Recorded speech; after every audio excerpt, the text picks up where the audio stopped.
and that helps me. And the third thing that I sometimes do is I make sure I change. Like when you go into sujood, add something to your sujood besides subhanallah. You should add something else if you can. So that sort of makes you focus because you remember that you're going to do an extra dua. And those are some of the things that help me. But yeah, good. Let me tell you one more. I just remembered one thing. You know, there was a person in Medina. He did something very, very, very nice, effective. And that is that, you know, in order to have khushu, he would take out a piece of paper, read it, then put it back, then he would start the salah. And he would say, pray salah with great khushu. So one day, one of his friends said, what is in that paper? Right? Show me. So he showed. In that he wrote in Arabic, Salli Salat Muwadda, which means that pray salah as if this is your last salah. So let's say if a person is going to be put to death, right? And he is given 5 minutes, right? And that guy said, I want to pray. He said, okay, you have 5 minutes to pray. So what kind of prayer would he be praying? The best one ever. Yes, he will not be thinking about anything but his own death and life after death. So this person has written that, the prayer as if this is your last prayer. He will read it, this will remind him, right? And then he will say, Allah Akbar. Yes. Yeah, but I have, like, sometimes you start praying and you get in the middle of that. I gotta be like all in. Yeah, I do this when I was performing. It's like I use my mouth 3 times and you just forget it. No. That all these other things. I have my friend who told me that this guy was like so and all of his movies that he was swimming around the pool all day. He was like all his salah just to keep his food. Okay.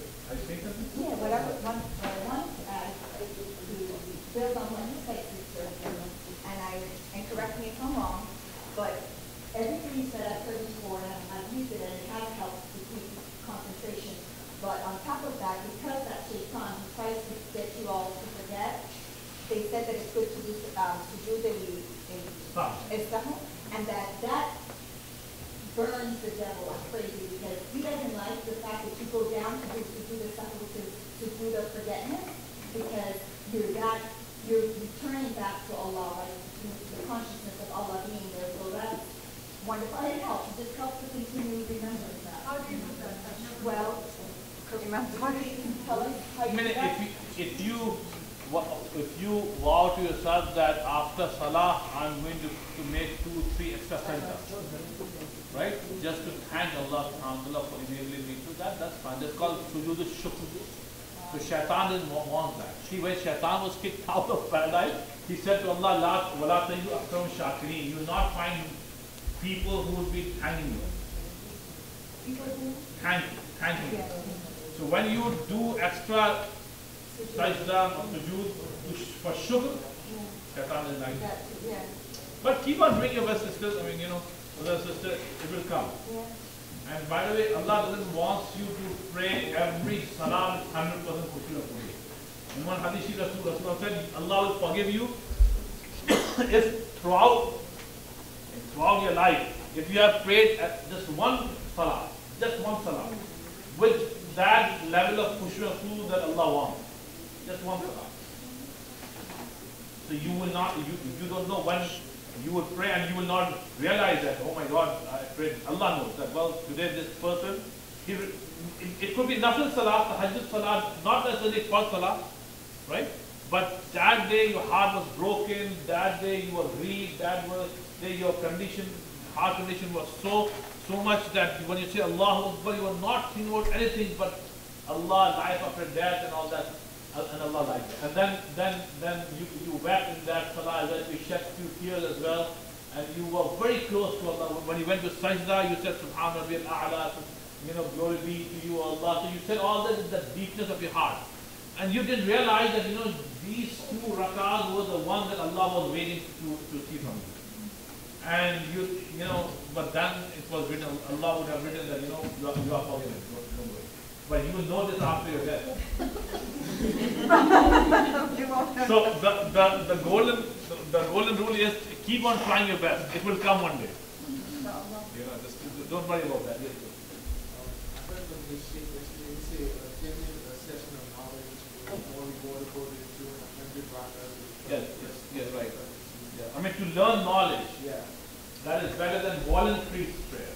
You know, voluntary prayer that are not incumbent upon you. You know, so yes, I mean, like you have come here. If you have dedicated the same 2-3 hours at home praying salah, you would not have got that much reward as you are getting reward for coming to learn deen. Because that is what matters. Without understanding, your acts of ibadat, acts of worship doesn't mean much. And the further you drive, the more reward you get. Yeah. Imam Said is getting lots of reward right now. He's stuck in the traffic. Okay, let's make dua and then inshallah. If talking about the driving to search for knowledge, if you do that intention, I'm going to drive 3 hours because I'm going to get the VR, is that wrong? Yeah, that's wasting. See, the thing is that what it means that you have to go somewhere to learn, right? Then it's logical. That like one of my students went from Orlando, he went to Miami because there is one convention today on Islam. So he went from here all the way there because it's a day-long convention. So yeah, go ahead. Because there may issue coming for that convention. So that makes sense. But just driving for the sake of driving, that is not.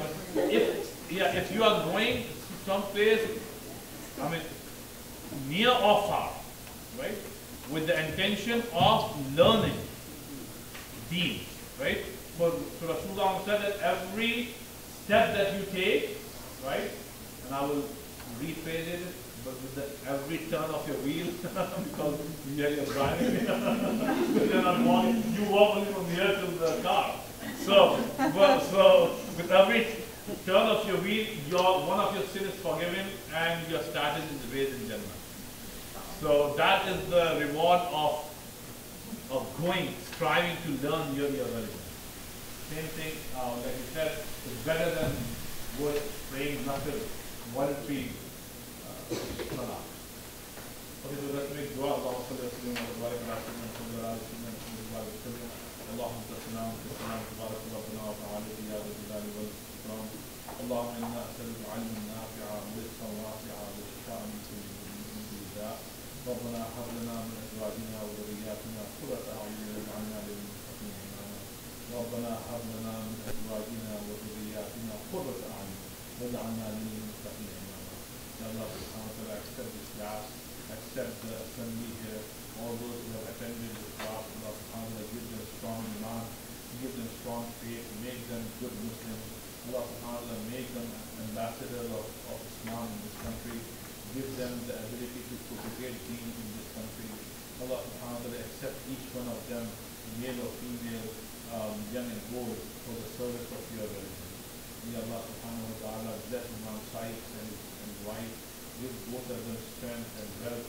Allah subhanahu wa ta'ala give them health, give them the time and energy to serve your religion. Allah subhanahu wa ta'ala keep all of us Muslims. Allah subhanahu wa ta'ala give us the life of a true Muslim and give us the death of a true Muslim. ربنا اغفر لنا ذنوبنا وقنا عذاب النار. ربنا تقبل منا انك انت السميع العليم وتب علينا انك انت التواب الرحيم. وصلى الله وسلم على النبي الكريم وعلى اله وصحبه اجمعين. سبحان ربك رب العزه عما يصفون وسلام على المرسلين والحمد لله رب العالمين. Okay, Thank you, Imam Said.